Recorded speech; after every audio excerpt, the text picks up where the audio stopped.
नमस्कार दोस्तों, मेरा नाम है शुभम और मैं उम्मीद करता हूं कि आप लोग अभी तक मेरा नाम जान गए होंगे। और आज के वीडियो में हम देखेंगे विद्याग्राम के प्लेटफॉर्म पे जो मॉक संडे को लाइव था उसके क्वांट वाले सेक्शन का सॉल्यूशन।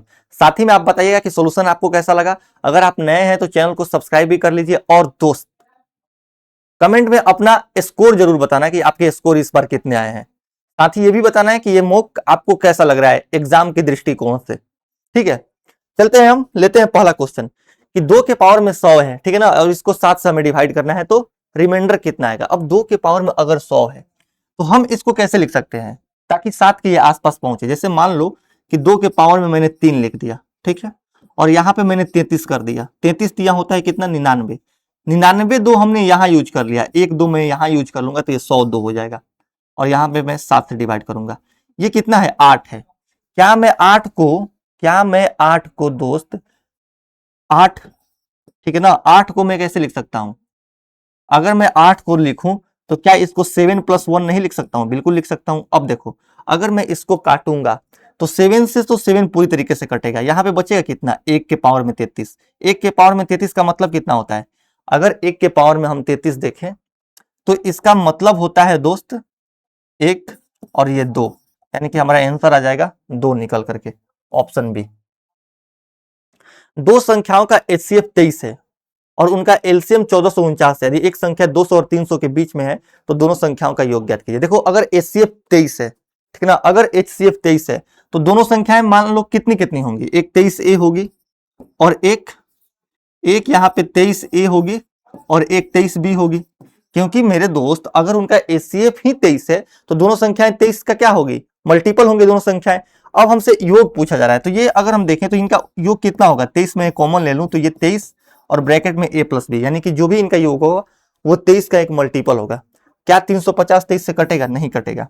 अगर हम 386 को 23 से काटे, ठीक है ना, तो मुझे नहीं लग रहा है कि ये भी कटेगा। 23 10 33 होता है, ये 15 156, 23 नहीं कटेगा। 22 7 100 नहीं, 23 से अगर हम इसको काटें तो ये कितना होगा, 6 में से 3 गया 3 और 3 में से 2 गया 1, 138। 23 6 का 138, ऑप्शन बी कट रहा है। और जब 368 कटेगा तो 391 नहीं कटेगा, ऑप्शन बी आपका सही उत्तर होगा। 23 के मल्टीपल पे, क्योंकि हम जानते हैं कि संख्याएं जो भी होंगी वो 23A+B के फॉर्म में होंगी। इसका मान निकालना है। A+B+C कितना है, A+B+C हमारा कितना है दोस्त, 4 है। ठीक है, ये सब हम नहीं लिखते हैं, डायरेक्ट हम इसको देखते हैं कि 1/A + 1/B + 1/C 1 के बराबर में है। ठीक है ना, 1/A + 1/B + 1/C किसके बराबर में है, 1 के बराबर में है। यानी कि अगर हम इनका एलसीएम ले लें तो ये कितना होगा, BC + AC + AB, और ये ABC इधर जाकर के मल्टीप्लाई होगा, यानी कि ये बराबर में हो जाएगा A B और C के। ठीक है ना, ABC के बराबर में हो जाएगा। बढ़िया।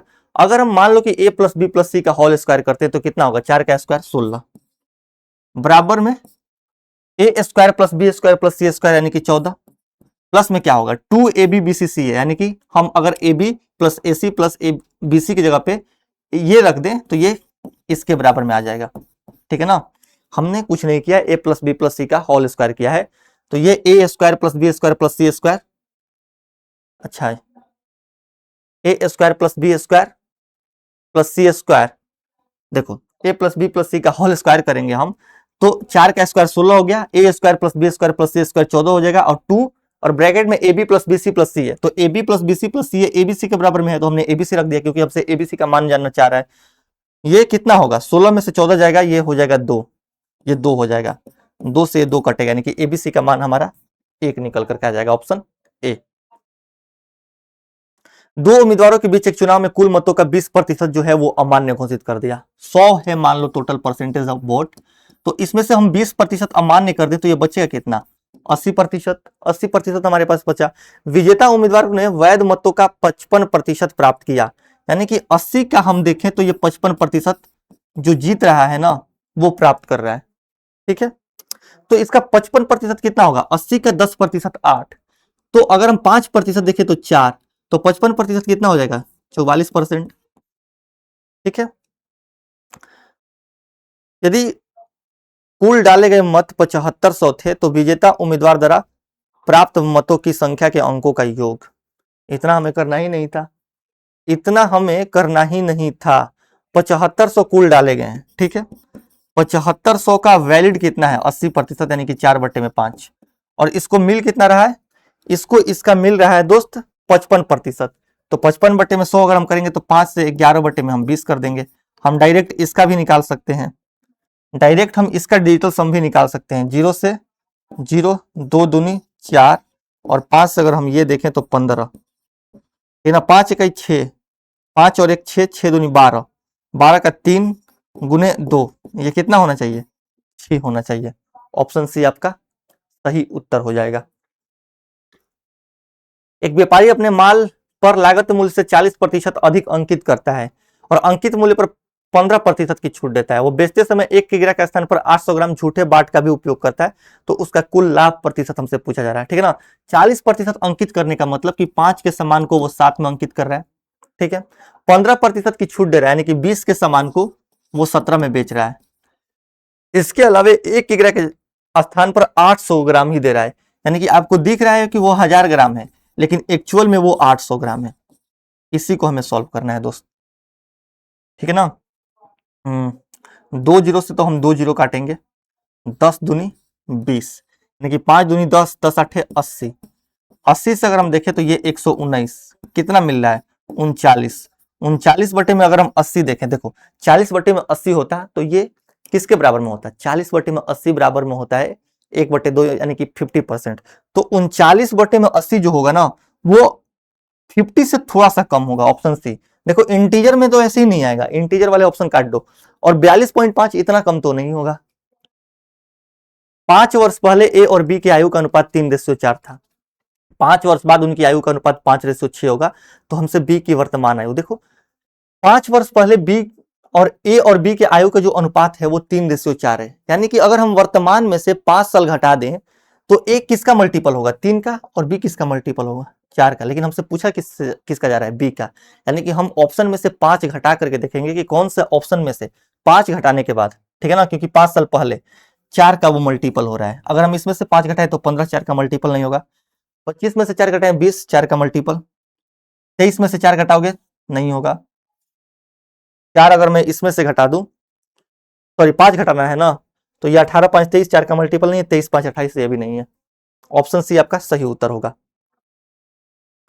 11 संख्याओं का औसत 42 है, पहली 6 संख्याओं का औसत 37 है और अंतिम 6 संख्याओं का औसत 46 है, तो छठी संख्या ज्ञात कीजिए। देखो एवरेज के 90% से ज्यादा क्वेश्चन यूनिट डिजिट और डिजिटल सम से हो सकते हैं। देखो हमसे छठी संख्या पूछा जा रहा है, अगर हम पहले 6 संख्याओं का औसत देखें तो ये 6 गुने 37 होगा, ठीक है।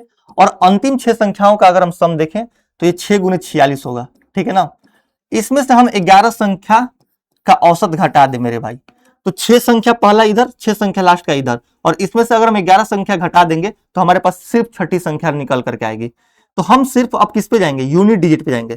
6 7 42 का 2 प्लस 6 6 का 36 का 6 माइनस 2 इकाई 2, 6 और 2 8, 8 में से 2 गया, 6 आना चाहिए यूनिट डिजिट पे।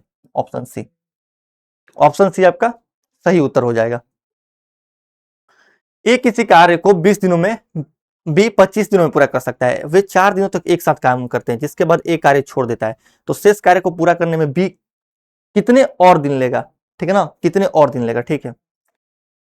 वे 4 दिन तक एक साथ काम करते हैं, जिसके बाद ए कार्य छोड़ देता है। अगर मेरे दोस्त ए 20 दिनों में पूरा काम कर रहा है तो 4 दिन में कितना करेगा 1/5, यानी कि 5 में से 1 यूनिट काम कर दिया। तो बचा कितना, बचा मेरे भाई 5 में से 4 यूनिट काम, 5 में से हमारा 4 यूनिट काम बच गया। अब ये 5 में से 4 यूनिट काम बी टोटल कर रहा है, ठीक है ना। अगर हम बी का देखें तो टोटल बी यानी कि 5 यूनिट काम ये 25 दिनों में कर रहा है, 5 गुने 5 25, तो 4 यूनिट काम 20 दिनों में करेगा। इस 20 दिनों में से वो पहले 4 दिन कर चुका है ए के साथ, यानी कि और कितना दिन लगा है इसको, 20 में से अगर मैं 4 घटा दूं, 20 में से अगर मैं ये 4 घटा दूं तो 16 दिन हमारा सही उत्तर हो जाएगा। इस क्वेश्चन पे आते हैं कि एक नाव की शांत जल में चाल अगर हम देखें तो 12 किलोमीटर पर आवर है और धारा की चाल 3 किलोमीटर पर आवर है। नाव धारा के विपरीत एक निश्चित दूरी तय करती है और शुरुआती बिंदु पर वापस आती है। कुल 8 घंटे लगते हैं, तो एक तरफा दूरी ज्ञात कीजिए, ठीक है।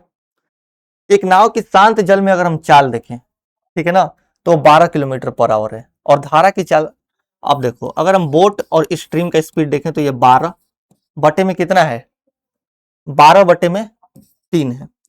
अब नाव धारा के विपरीत एक निश्चित दूरी तय करती है और शुरुआती बिंदु पर वापस आती है तो कुल 8 घंटे लगते हैं। यानी कि अगर हम धारा के विपरीत देखें तो ये बोट माइनस स्ट्रीम और ये बोट प्लस स्ट्रीम हो जाएगा, ठीक है ना। बोट माइनस स्ट्रीम का अगर हम स्पीड देखें तो 12 में से 3 गया 9 और 12 और 3 जाएगा कितना हो जाएगा, ये 15 हो जाएगा। ये स्पीड हो गया। तो टाइम हम जानते हैं कि इसका उल्टा हो जाएगा, यानी कि 15/9। अगर हम रेशियो लेंगे मान लो तो 3 से काटेंगे तो ये 5/3 हो जाएगा। अब देखो 5 और 3 8 यूनिट का ही मान कितना है, 8 यूनिट का मान मेरे भाई 8 घंटा है, ठीक है। तो 5 यूनिट का मान कितना होगा, 5 घंटा होगा। 5 यूनिट का मान 5 घंटा होगा। हमसे एक तरफा दूरी पूछा जा रहा है तो आप 5 गुने 9 45 हो जाएगा। या फिर अगर आप देखोगे तो 5 यूनिट का मान 5 घंटा तो 3 यूनिट का मान 3 घंटा, तो आप 15 3 45 ऐसे भी निकाल सकते हो। ऑप्शन सी आपका सही उत्तर हो जाएगा। अगर आप देखना चाहते हैं one shot boat and stream का, मैंने एक क्लास लिया है 25 से 30 क्वेश्चन कराए हैं, वो जा करके देखिए बोट एंड स्ट्रीम के क्वेश्चन को कैसे जल्दी करना है, आप वहां से बहुत अच्छे तरीके से सीख सकते हैं। 10% वार्षिक दर पर 2 वर्षों के लिए किसी राशि का सीआई और एसआई के बीच का अंतर 150 है, तो राशि ज्ञात कीजिए। ऑप्शन सी देखो, यही अगर हम देखें 10% पे तो ये 21% का ब्याज देगा और एसआई कितना देगा, एसआई 20% देगा। यानी कि 1% का ही मान कितना है, 150 है। हमसे 100% का मान पूछा जा रहा है तो कितना होगा, 150 पे हम 2 जीरो बैठा देंगे, यानी कि ऑप्शन सी हमारा सही उत्तर हो जाएगा। x + 1/x अगर 5 है तो x5 + 1/x5, ये सबको याद होता है कि 25-25 होता है। एक समकोण त्रिभुज एबीसी में ए पर समकोण है, ठीक है ना, ए बराबर 6 है, एसी बराबर 8 है, तो त्रिभुज के अंतःवृत्त की त्रिज्या हमसे पूछा जा रहा है। देखो ये और ये मान लो कि 8 है और ये 6 है तो ये कितना होगा, 10 होगा। तो आप r बराबर डेल बाई एस करके भी निकाल सकते हो, या फिर r बराबर मेरे भाई p + b - h/2 करके भी निकाल सकते हो। 8 और 6 14, 14 में से 10 गया 4, 4 में अगर मैं 2 कर दूं तो ये कितना आ जाएगा, 2 आ जाएगा। ऑप्शन सी आप इस फॉर्मूले से भी निकाल सकते हैं। एक शंकु और एक अर्धगोले के आधार की त्रिज्या समान है, ठीक है। यदि शंकु की ऊंचाई उसकी त्रिज्या के बराबर है और शंकु के आयतन का अर्धगोले के आयतन से अनुपात a/b है, तो हमसे पूछा जा रहा है कि 6 के पावर 2a + b का मान ज्ञात कीजिए, ठीक है ना। 6 के पावर 2a + b का मान हमसे पूछा जा रहा है। देखो हम इस क्वेश्चन को सॉल्व नहीं करेंगे, हम जानते हैं कि 6 के पावर में चाहे कुछ भी हो, यूनिट डिजिट पे हमेशा 6 ही आता है। तो यूनिट डिजिट में इसमें 6 नहीं आ रहा है, इसमें 6 नहीं आ रहा है। अब देखो 1296 और ये 3666 है, 36 का स्क्वायर होता है कितना, 1296, यानी कि 6 के पावर में 4 करेंगे तो 1296 तो पॉसिबल है, लेकिन 3666 तो आप 6 के पावर में कुछ भी रख लो, ठीक है ना। 3666 तो कभी पॉसिबल ही नहीं है, 6 के पावर में आप कुछ भी रख लो आप। साइन प्लस कॉस अगर √2 के बराबर है तो tan + cot + cos का मान, देखो साइन प्लस कॉस अगर √2 के बराबर में है, इसका मतलब क्या है कि थीटा बराबर 45 डिग्री होगा, तभी ये 1/√2 1/√2 2/√2 √2 के बराबर में हो जाएगा। तो हमसे tan + cot का मान प्लस cos का मान पूछा जा रहा है, तो कितना होगा, अगर हम 45 रखें तो ये एक प्लस ये कितना होगा, √2, यानी कि 2√2, ऑप्शन बी। एक 100 मीटर ऊंचे टावर के शीर्ष से जमीन पर एक बिंदु का अनुमान कोण 30 डिग्री है, तो टावर के आधार से बिंदु का आधा भाग ज्ञात कीजिए। ऐसे ऐसे और ये ऐसे 100 मीटर ये ऊंचा टावर है, ठीक है ना। अगर हम देखें तो अनुमान कोण 30 डिग्री है, तो ये अगर 30 होगा मेरे भाई तो ये भी 30 होगा, तो ये 60 हो जाएगा। अगर 30 के सामने 100 है तो 60 के सामने कितना होगा, इसका √3 गुना, यानी कि 100 √3। हमसे इसका आधा पूछ रहा है तो 100 √3 का आधा कितना होगा, 50 √3, ऑप्शन सी। 10 प्रेक्षणों का माध्य कितना है, 24 है। एक प्रेक्षण 34 को गलती से 30 से बदल दिया है, तो नया प्रेक्षण हमसे पूछा जा रहा है। देखो 24 है, ठीक है ना। अगर हम 34 की जगह 30 लिख रहे हैं तो कितना कम कर रहे हैं, -4, लेकिन ये -4 सब में से जाएगा, यानी कि बटे में 10 भी करना पड़ेगा। तो 34 माइनस 0.4 हम करेंगे, यानी कि कितना होगा, 23.6 हो जाएगा। ऑप्शन बी आपका सही उत्तर हो जाएगा।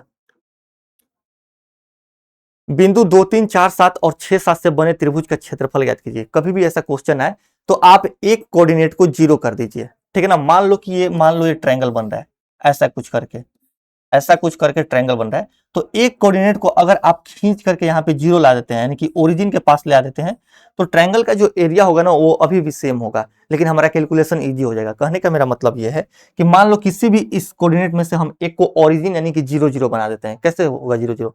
मान लेते हैं कि हम इसको 0 0 बनाना चाहते हैं, तो इसमें से हमें -2 और -3 करना पड़ेगा, तो कितना हो जाएगा 0 0। ठीक है, अगर हम इसमें से -2 -3 किए हैं तो यहाँ भी -2 -3 करना पड़ेगा, यानी कि ये कितना होगा, 4 में से 2 गया 2, 7 में से 3 गया 4, और यहाँ पे अगर हम -2 और -3 कर दें तो ये 6 में से 2 गया 4 और 2 में से -3 ये -1, ये 0 0 हो गया। अब आपको कुछ नहीं करना है, ठीक है ना। हमारे पास कौन कौन से कोऑर्डिनेट है, 2 और 4 और 4 और -1, ये कोऑर्डिनेट है। अब आपको कुछ नहीं करना है, नजदीक नजदीक वाले को मल्टीप्लाई किए, 4 गुने 4 16, ठीक है ना, और दूर दूर वाले को मल्टीप्लाई कीजिए। माइनस अगर हम करेंगे तो ये 2 गुने -1 -2, यानी कि ये +2 हो जाएगा। और बटे में क्या कीजिए मेरे भाई, 2 से इसको डिवाइड कर दीजिए और इस पे मोड लगा लीजिए। हालांकि यहाँ पे तो पॉजिटिव वैल्यू ही आएगा, मोड हम इसलिए लगाते हैं क्योंकि एरिया हम जानते हैं कभी निगेटिव में हो नहीं सकता। तो 16 और 2 18, 18 बटे में 2 अगर हम करेंगे तो ये 9 स्क्वायर यूनिट, ऑप्शन सी। ए और बी किसी काम को क्रमशः 15,000 और 20,000 का निवेश करके ए पूरे वर्ष के लिए निवेश करता है, जबकि बी 6 महीने बाद अपनी पूंजी आधी निकाल लेता है। इसके बाद उसके लाभ का हिस्से का अनुपात ए बटे में बी है। तो हमसे क्या पूछा जा रहा है, 3a + 7b + 11 ए बी का मान ज्ञात कीजिए। ठीक है ना, पहले तो हमें इनके प्रॉफिट का रेशियो निकालना पड़ेगा, वो ए बी हो जाएगा। और यहाँ पे रख करके मैं इस क्वेश्चन को ऐसे बोल रहा हूं कि अगर देखो, अगर हम इन सबको जोड़ रहे हैं तो 11 7 18 और 18 और 3 21 आ रहा है। ठीक है, 21 ऑप्शन में भी है। कब ये 21 होगा, जब हम मेरे भाई a बराबर b बराबर 1 लेंगे। 11 7 18 और 3 21 हो जाएगा। अगर आप a बराबर b बराबर और कुछ भी लेते हो, मान लो a बराबर b बराबर अगर आप 2 भी लेते हो, ठीक है ना, तो ये वैल्यू बहुत बड़ा आ जाएगा, बहुत बड़ा आ जाएगा। देख लो कैसे, ये 11 दूनी 22 हो जाएगा, ये तो 44 हो जाएगा, 2 दूनी 4 44, 44 तो इसमें कुछ है ही नहीं। अगर आप मान लो कि a बराबर 1 लेते हो और b बराबर 2 लेते हो तो भी ये वैल्यू बहुत बड़ा आ जाएगा। ठीक है ना, 22 और 14 कितना होता है, 36, और 36 और 3 39, यानी कि ये ऑप्शन मतलब कि a 1 और b 1 पर ही सेटिस्फाइड करेगा। आप बना करके भी इसको देखोगे तो ये कुछ खास क्वेश्चन है नहीं। ठीक है ना, आप बना करके भी देख लो, आप अपने भाई हो यार, इसको बना करके भी देख लो। 3 3 0 से काट दो, 5 से काटोगे तो ये 3, और 5 से ये काटोगे तो 4। ठीक है ना, ये 3 है, 3 है। ए जो है 3 यूनिट 12 मंथ के लिए निवेश करेगा। ठीक है, और बी अगर हम देखें तो 4 यूनिट 6 महीने बाद आधी पूंजी निकाल लेता है, यानी कि 4 गुने 6, और आधा अगर निकाल लेगा तो ये 2 गुने 6 हो जाएगा, यानी ये भी 36 और ये भी 36। ठीक है, यानी कि अगर हम देखें तो a बटे में b कितना आएगा, 36 बटे में 36, 1 बटे में 1। अगर आप 1 1 रखोगे तो ये ऑप्शन ए 21 आ जाएगा। एक बर्तन में दूध और पानी का जो मिश्रण है वो 5:1 में है। इस मिश्रण के 12 लीटर को निकाल करके पानी से बदल दिया जाता है तो दूध और पानी का अनुपात 5:3 हो जाता है। तो मिश्रण की प्रारंभिक मात्रा ज्ञात कीजिए। मिल्क और वाटर है, ठीक है, ये 5:1 है। अगर हम 12 लीटर इसमें से निकाल रहे हैं तो भी ये 5:1 ही होगा। और यहाँ पे दिया जा रहा है कि दूध और पानी का नया अनुपात 5:3 हो जा रहा है। कब, जब हम इसमें मेरे दोस्त 12 लीटर पानी डाल रहे हैं तो 2 यूनिट का मान 12, तो अगर हम यहाँ पे देखें तो 5 और 1 6, 6 यूनिट का मान कितना होगा, 2 छक्के तो 6 6 36, और 36 में अगर मैं ये जो 12 निकला है वो भी जोड़ दूं तो 36 और 12 48 हमारा सही उत्तर हो जाएगा।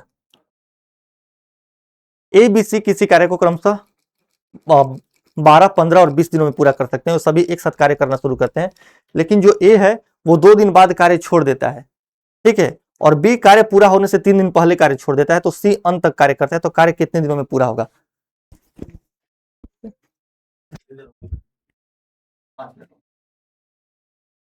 ठीक है, तो ये क्वेश्चन अगर हम करें तो सी अंत तक कार्य करता है, तो हमसे पूछा जा रहा है कि कार्य कितने दिनों में खत्म होगा। देखो, ए अगर हम देखें तो ये 12 दिन, बी अगर हम देखें तो ये 15 दिन, और सी अगर हम देखें तो ये 20 दिन। टोटल काम 60 हो जाएगा। ठीक है ना, यानी कि 12 5 60, 15 चौके 60 और 20 3 60। अब हमसे ये बोला जा रहा है क्या कि ए 2 दिन बाद कार्य छोड़ देता है। तो अगर 2 दिन बाद काम छोड़ेगा तो 5 दूनी 10, 10 यूनिट लेकर के हटेगा, बचेगा कितना 50। ठीक है ना, और बी कार्य पूरा होने से 3 दिन पहले कार्य छोड़ता है। यानी कि अगर ये 3 दिन पहले हम इससे, मान लो कि जो बी है उससे 3 दिन पहले कार्य ना छोड़वाएं और उसको लास्ट तक काम करवाएं, तो 4 या 12, यानी कि ये 50 और 12 टोटल हमारा काम 62 हो जाएगा। अब इस 62 यूनिट काम को अगर ए हटा दें हम, ठीक है ना, तो कर कौन रहा है, 4 और 3 7 की इफिशियंसी से बी और सी। तो हमसे पूछा जा रहा है कि कितने दिन लगेंगे, तो ये कितने दिन लगेंगे, 7वां 8 है 56, 7 5 35, यानी कि 8.53 हम बोल सकते हैं, 8.5 के आसपास आ रहा है।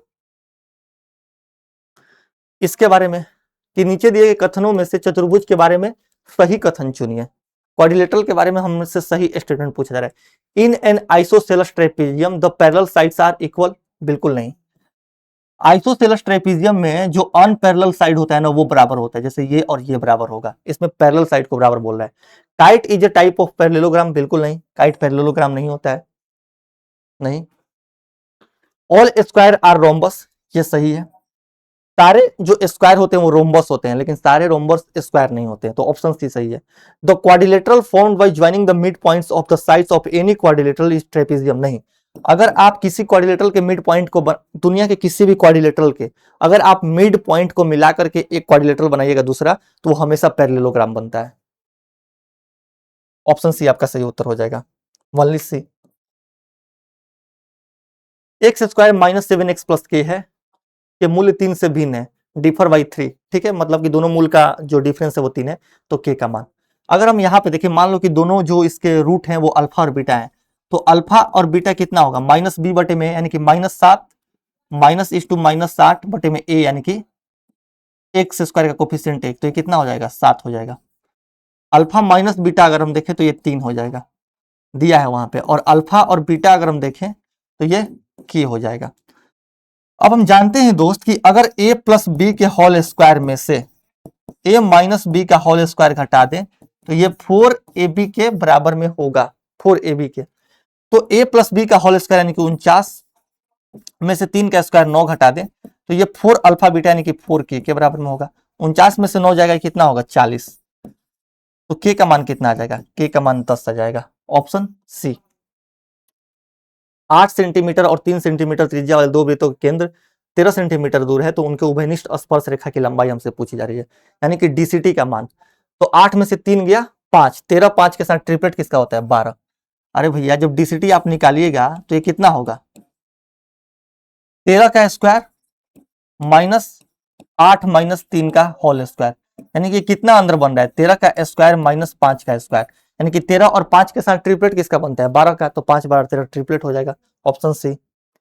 6 सेंटीमीटर त्रिज्या वाले एक ठोस धातु गोले को पिघलाकर छोटे शंकुओं में ढाला जाता है, प्रत्येक की त्रिज्या 3 सेंटीमीटर और ऊंचाई 6 सेंटीमीटर है, तो बने शंकुओं की संख्या, ठीक है ना। 6 सेंटीमीटर त्रिज्या वाले एक ठोस धात्विक गोले को पिघलाकर, ठीक है, शंकु बनाया जाता है, यानी कि 4/3 पाई और 6 का क्यूब 216, इसको पिघला करके हम शंकु बना रहे हैं, यानी कि n/1/3 पाई आर स्क्वायर कितना होगा, 9, और गुने अगर हम एच देखें तो हमसे एच भी 6 है, ठीक है ना, यानी कि हमें एन का मान निकालना है, 3 से 3 पाई से पाई, ठीक है। 9 से अगर हम काटे तो 9 दूनी 18, 9 चौके 36, 6 से अगर हम काटे तो ये 4 बार में जाएगा, यानी कि एन का मान 16 निकल करके आएगा, ऑप्शन सी। और ये लास्ट क्वेश्चन है। देखो, दो समबाहुभुज की भुजाओं की संख्या का अनुपात 3:2 है, उनके आंतरिक कोणों के बीच का अंतर 15 डिग्री है, तो भुजाओं की संख्या ज्ञात कीजिए। देखो, अगर आंतरिक कोणों के बीच का डिफरेंस अगर 15 डिग्री है तो बाह्य कोण यानी कि एक्सटीरियर एंगल के जो डिफरेंस होंगे वो भी 15 डिग्री ही होंगे, ठीक है ना। अब देखो, हम जानते हैं कि जो एक्सटीरियर एंगल होता है वो कितना होता है, 360 बटे में n, यानी हम ये बोल सकते हैं कि एक्सटीरियर एंगल गुने पॉलीगन का साइड आपस में मल्टीप्लाई कर दें तो ये 360 डिग्री होता है।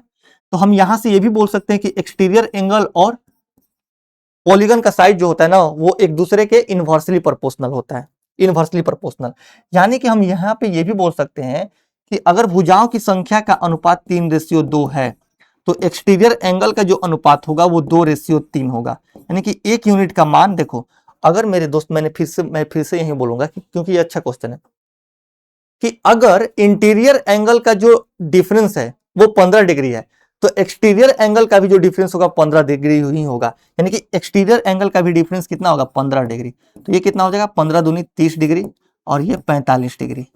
अब हमें क्या निकालना है, हमें इसका साइड निकालना है। तो 360 बटे में अगर हम 30 कर दें, क्योंकि साइड हम क्या करेंगे, साइड हम जानते हैं कि 360 बटे में एक्सटीरियर एंगल, तो 360 बटे में अगर हम 30 करेंगे तो कितना आएगा 12, और 360 बटे में अगर हम 45 कर दें तो ये कितना आएगा 8, यानी कि 12 और 8 हमारा ऑप्शन बी सही उत्तर हो जाएगा।